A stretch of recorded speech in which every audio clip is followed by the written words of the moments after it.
नमस्कार, CBC news में आप सबका स्वागत है। आइए नजर डालते हैं आज की कुछ प्रमुख खबरों पे। चैम्बर ऑफ कॉमर्स के निवर्तमान अध्यक्ष अमर परवानी के बाद कार्यकारी अध्यक्ष राजेंद्र जग्गी ने भी अपने पद से इस्तीफा देते हुए चुनाव मैदान से हटने का ऐलान कर दिया है। राजेंद्र जग्गी ने कहा कि चैम्बर के इस सफर को यहीं विराम देने का निर्णय लिया हूँ। 35 वर्षों से छत्तीसगढ़ चैम्बर ऑफ कॉमर्स के माध्यम से व्यापारियों की सेवा करने का जो अवसर मुझे मिला वो मेरे जीवन का एक अनमोल अध्याय रहा। इस दौरान संगठन की अनेक जिम्मेदारियों को निभाने का सौभाग्य प्राप्त हुआ और हर कदम पर आप सबका जो अपार स्नेह और सहयोग मिल रहा है और सहयोग मिला वो मेरे लिए किसी आशीर्वाद से कम नहीं है। जग्गी ने कहा, विगत कार्यकाल में जब कार्यकारी अध्यक्ष के रूप में सेवा देने का अवसर मिला तब अमर परवानी के नेतृत्व में व्यापारियों के हितों की रक्षा और संगठन की मजबूती के लिए समर्पित भाव से कार्य किया।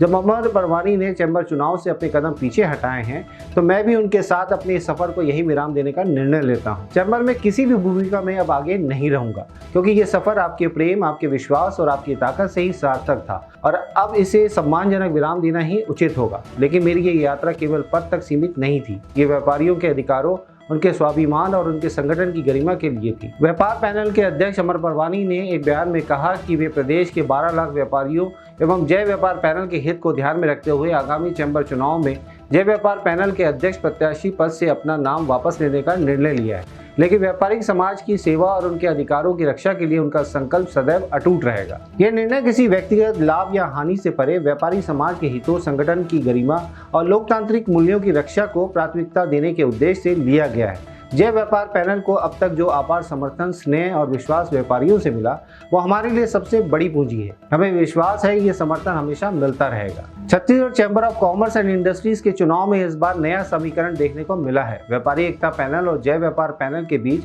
चुनाव को लेकर आपसी सहमति बन गई है। दोनों पैनलों ने व्यापारी एकता को मजबूत करने के उद्देश्य से संयुक्त प्रत्याशी उतारने का निर्णय लिया है। वरिष्ठ व्यापारियों की मध्यस्थता के बाद अध्यक्ष पद के लिए सतीश थौरानी, महामंत्री पद के लिए निवर्तमान महामंत्री अजय भसीन और कोषाध्यक्ष पद के लिए नितेश बरड़िया के नाम तय किए गए हैं। ये तीनों प्रत्याशी जय व्यापार पैनल से नामांकन दाखिल करेंगे, लेकिन वे दोनों पैनलों के संयुक्त उम्मीदवार होंगे।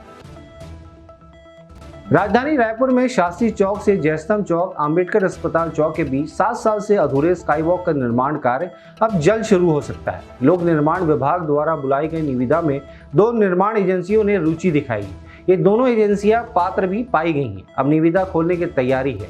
टेंडर फाइनल होने के बाद निर्माण कार्य शुरू करने के लिए वर्क ऑर्डर जारी किया जाएगा। स्काई वॉक का निर्माण पुनः शुरू करने के लिए लोक निर्माण विभाग की ओर से 4 बार निविदा बुलाई जा चुकी है, लेकिन अभी तक निर्माण एजेंसी तय नहीं हो पाई है। वहीं काफी समय से निर्माण कार्य अधूरा होने और नियमित देखरेख नहीं होने से स्काई वॉक का ढांचा जर्जर सा दिखने लगा है। संदेह है कि लोहे के गडर सहित अन्य निर्माण सामग्रियां खराब हो रही हैं। निर्माण सामग्रियां व स्टील की प्लेटें भी कई जगह टूट कर गिर चुकी हैं। जानकारी के मुताबिक स्काई वॉक निर्माण कार्य पर अभी तक 55 करोड़ रुपए से अधिक की राशि खर्च हो चुकी है। स्काई वॉक की पुरानी ठेका एजेंसी का अनुबंध पहले ही निरस्त हो चुका है। इस बीच लोक निर्माण विभाग ने टेंडर प्रक्रिया शुरू की। निर्धारित तिथि तक पहले टेंडर में किसी भी निविदाकार ने भाग नहीं लिया। इसके बाद दोबारा निविदा बुलाई गई, इसमें भी कोई निविदाकार सामने नहीं आया। तीसरे टेंडर में कोई निविदाकारों ने रुचि दिखाई, लेकिन वे सभी अपात्र हो गए। वहीं चौथी बार बुलाई गई निविदा की प्रक्रिया अब पूरी होने जा रही है।